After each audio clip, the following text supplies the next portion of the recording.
Bismillahirrahmanirrahim. Assalamu alaikum and good morning students. I am your teacher Sadia Rahil and this is your SST class. So the topic we are studying is major environmental problems and today's topic is global warming, almi haddad.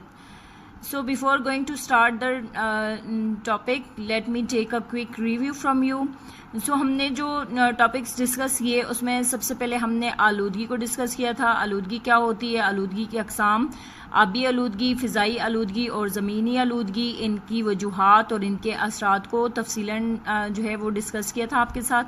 आज हम अपना topic start करते हैं आलमी हदद, global warming. Global warming या आलमी हदद जो है वो क्या है? सतह ज़मीन के औसत दर्जा हरारत में इजाफे को आलमी हदद कहते हैं. इसकी वजह क्या है? इसकी बुनियादी जो वजह है वो ग्रीन हाउस गैसों के इर्तिकाज़ में इजाफा है. ग्रीन हाउस गैसों के इर्तिकाज़ में इजाफा यानी ग्रीन हाउस गैसें जो है वो जो इसमें इजाफा होता रहता है वो इसकी वजह बनती है. और ग्रीन हाउस गैसें क्या होती हैं? ग्रीन हाउस गैसें जो हैं वो फ़िज़ा में मौजूद वो गैसें हैं जो हरारती तवानाई को जज़्ब करती हैं. साथ साथ मैं आपको बताती चलूँगी आगे कि ये होती क्या है, कौन कौन सी गैसें जो हैं वो ग्रीन हाउस में शामिल हैं या इसके इर्तिकाज़ में इजाफे का बायस बनती हैं. ठीक है, तो ये जो गैसें हैं ये कुदरती तौर पर भी पैदा होती हैं और इंसानी सरगर्मियों जैसे ईंधन जलाने और जंगलात की कटाई की वजह से भी पैदा होती हैं.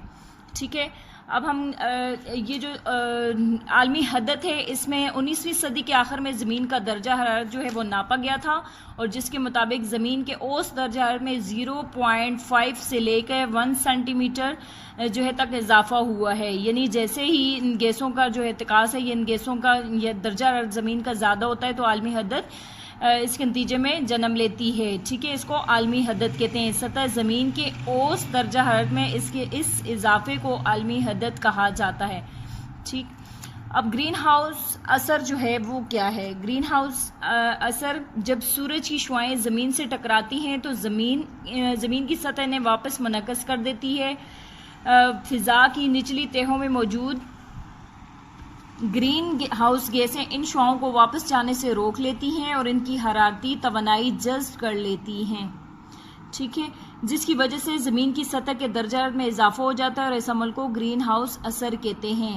ग्रीन हाउस असर जो है वो आलमी हदद में एक अहम किरदार अदा करती है. इन गैसों में ग्रीन हाउस गैसों में जो गैसें शामिल हैं इनमें है कार्बन डाइऑक्साइड, नाइट्रस ऑक्साइड और मेथेन शामिल है. मेथेन गैस क्या होती है आपको मैंने पहले भी बताया था, जानवरों का गोबर वगैरह जलाकर जो हासिल की जाती है, खुद बनाई जाती है, वो मेथेन गैस होती है. अगरचे ये गैसें कुदरती तौर पर भी पाई जाती हैं लेकिन इंसानी सरगर्मियों और कारखानों से इनके इर्तिकाज़ में इजाफा हुआ है.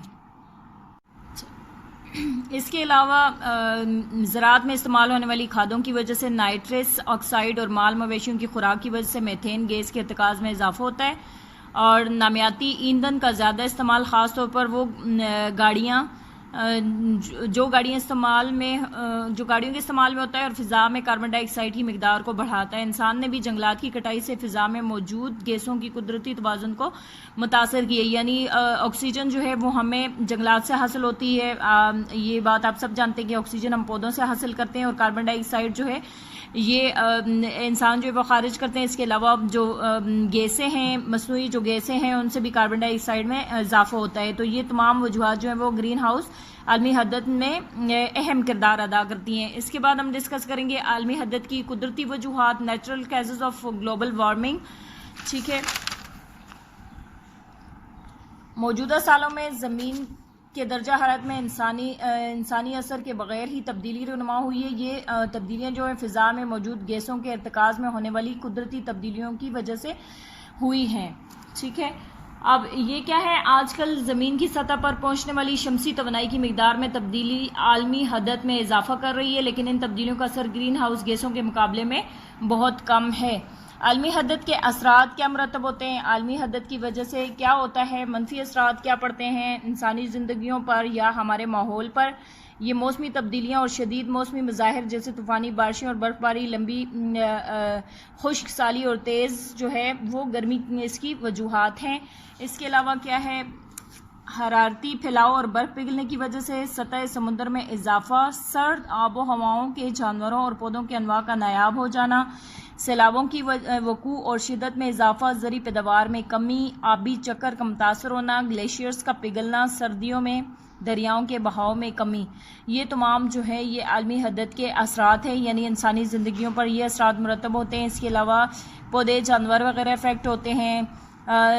جو ہے زندگی میں جو بھی اس کا عمل دخل ہے، یہ ہمارے ساتھ ساتھ جو چیزیں ہماری زندگی کے لیے ضروری ہیں وہ تمام اس سے افیکٹ ہوتی ہیں. ٹھیک ہے، تو یہاں پہ آپ کا ٹاپک کمپلیٹ ہوا. یہ ہمارے چیپٹر کا جو ہے لاسٹ ٹاپک تھا. نیکسٹ چیپٹر ہم سٹارٹ کریں گے. آپ نے reading page number 94 to 96 complete کرنی ہے.